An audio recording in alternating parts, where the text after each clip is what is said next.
Wow, PT LIB selaku operator sepak bola Indonesia berencana menambahkan kuota pemain asing yang saat ini 6 pemain menjadi 11 pemain. Sebelum lebih jauh, aku pernah bosan-bosan untuk ingatkan teman-teman, ketika teman-teman tonton video ini jangan lupa tekan tombol like dan tombol subscribe, karena aku mendapatkan data statistik banyak nonton kanal YouTube dan media sekitar ternyata belum menekan tombol subscribe. Jadi aku harap kawan-kawan melakukannya. Ada beberapa poin yang mau aku sampaikan. Pertama, proposal yang dikeluarkan oleh PT LIB ini kenapa bisa muncul? Karena AFC mempunyai sebuah regulasi yang membebaskan penggunaan pemain asing.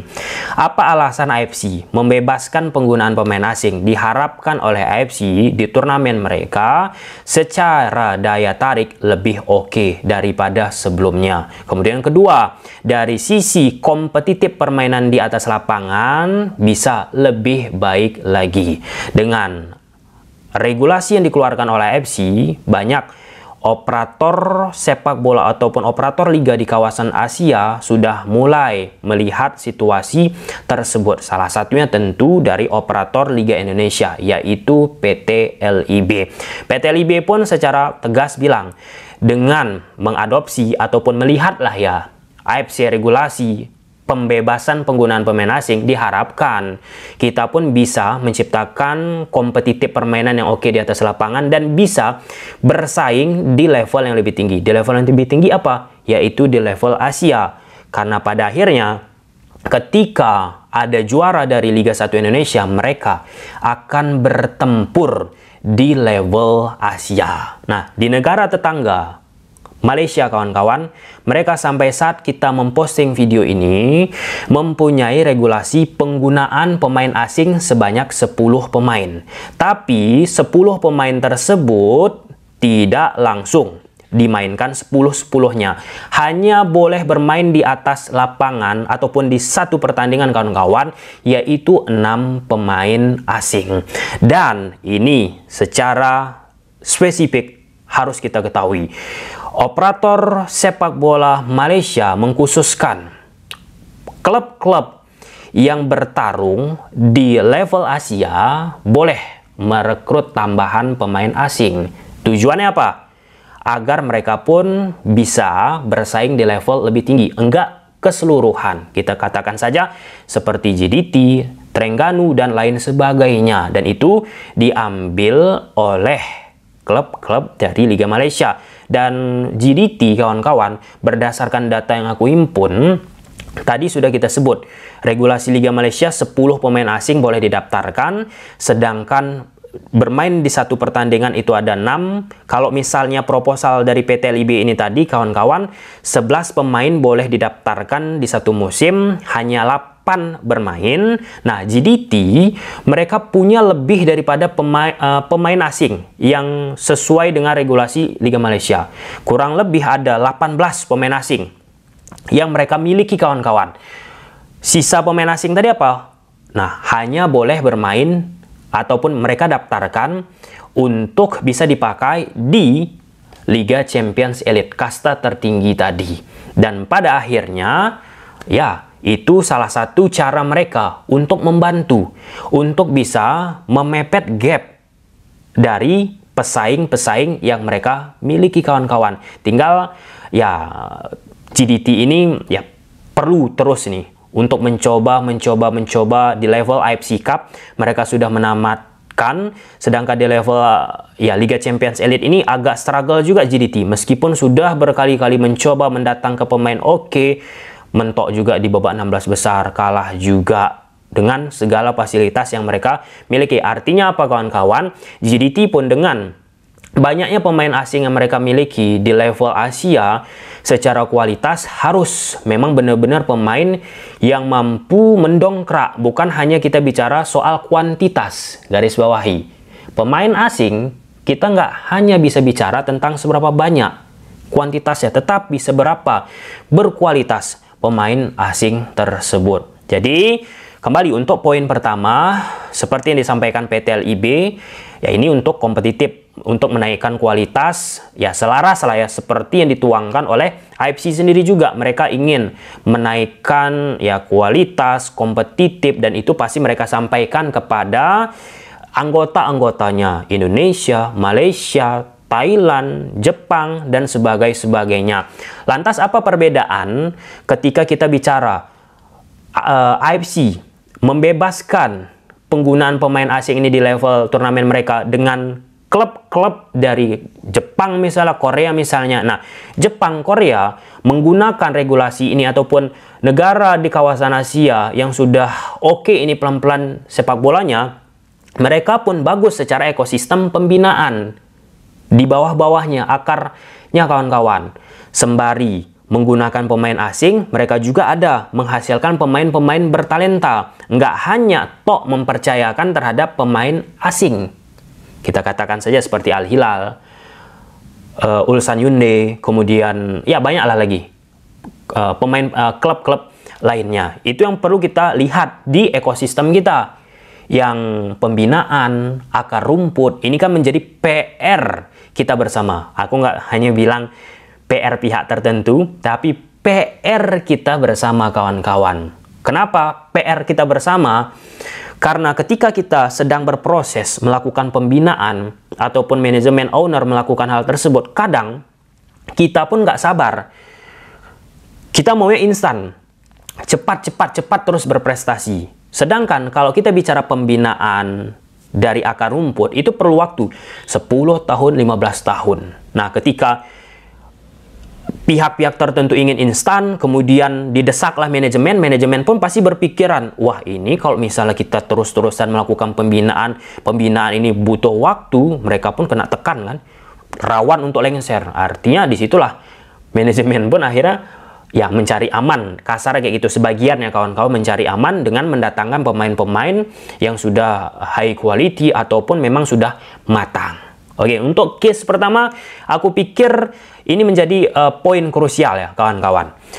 Soal di level Asia. Kemudian kedua, dengan adanya pemain asing 11, nanti dimain ke 8, whatever seperti apalah nanti pengimplementasiannya, atau disetujui PSSI atau gimana kawan-kawan, apakah ini akan memiliki resiko terhadap pemain muda ataupun pemain lokal kita lah. Nah, berkaca dengan apa yang ditampilkan GDT dengan banyaknya pemain asing mereka di level Liga Champions Asia Elite kawan-kawan, ada aja itu pemain-pemain yang bermunculan. Kita katakan Arif Aiman.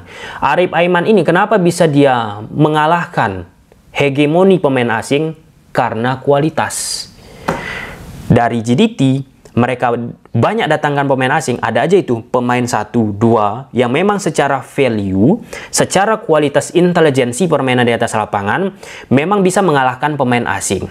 Nah, pertanyaannya, dengan kita banyak menggunakan pemain asing, apakah pemain lokal kita pun akan minder atau tidak mau bersaing? Kalau misalnya mau bersaing, akan muncul ini seperti Arif Aiman yang lainnya.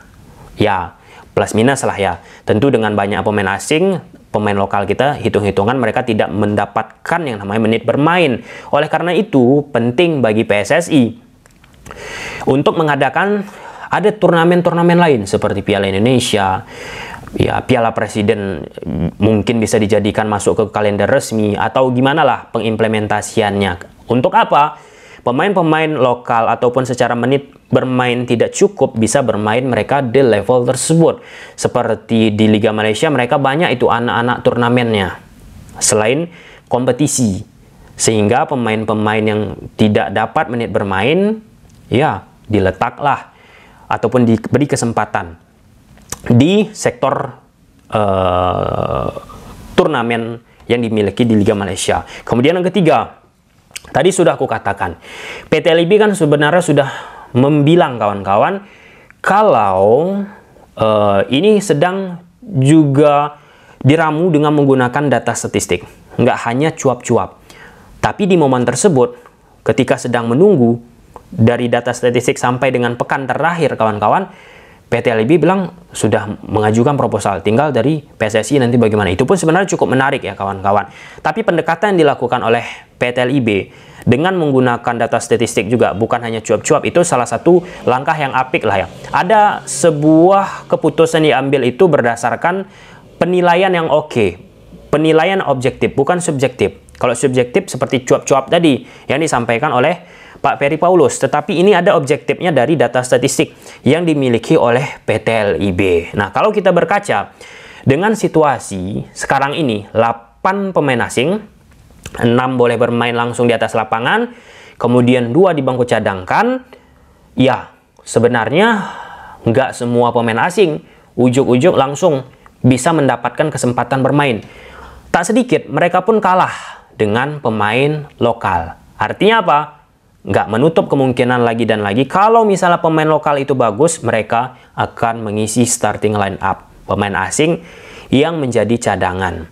Dan di situ juga ada garis ya yang harus ditegaskan oleh PSSI juga. Jangan hanya memikirkan kuantitas pemain asing. Seberapa banyak pemain asing tadi, tetapi seberapa berkualitas. Bagaimana cara untuk menciptakan, menghadirkan pemain berkualitas?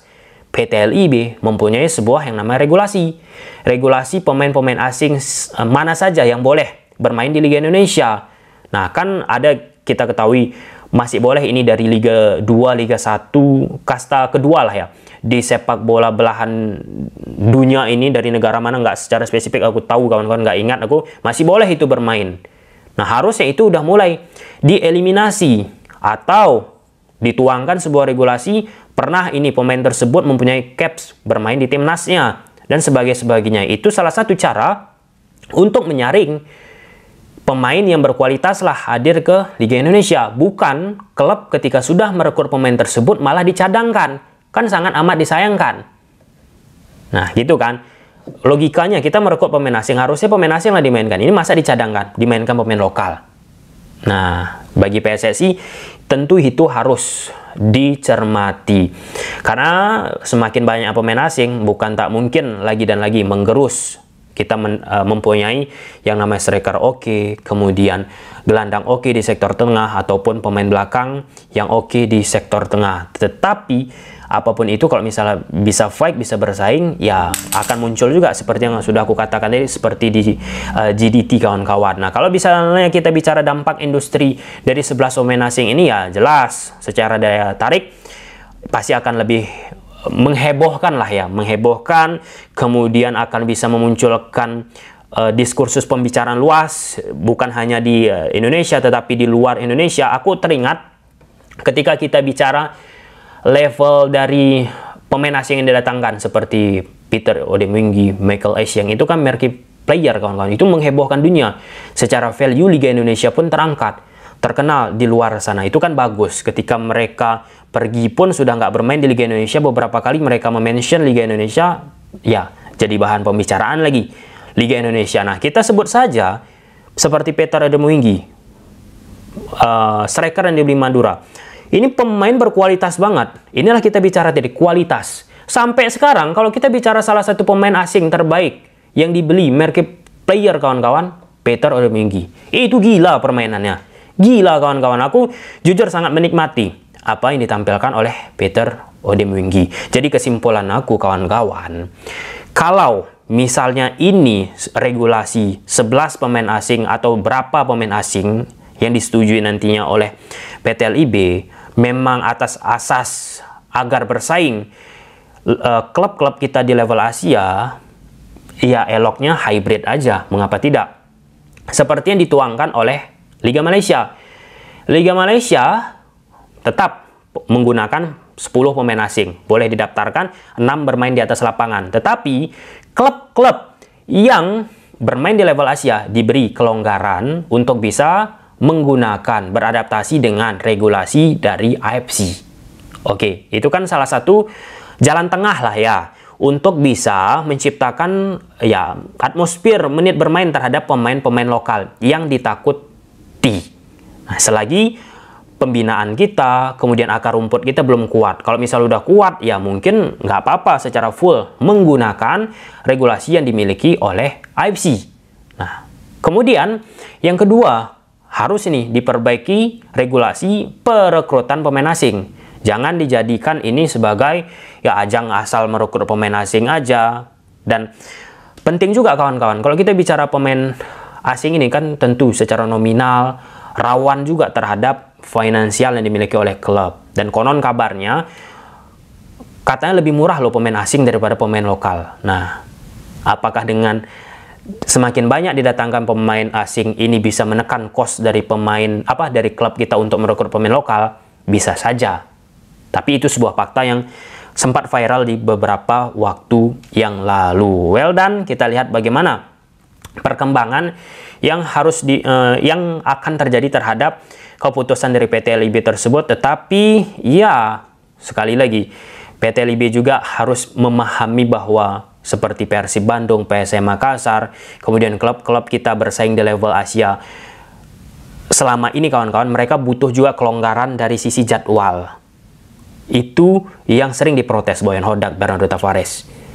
Direkrut banyak pemain ini jadwalnya padat, tanpa ada kompensasi, ini bakalan susah.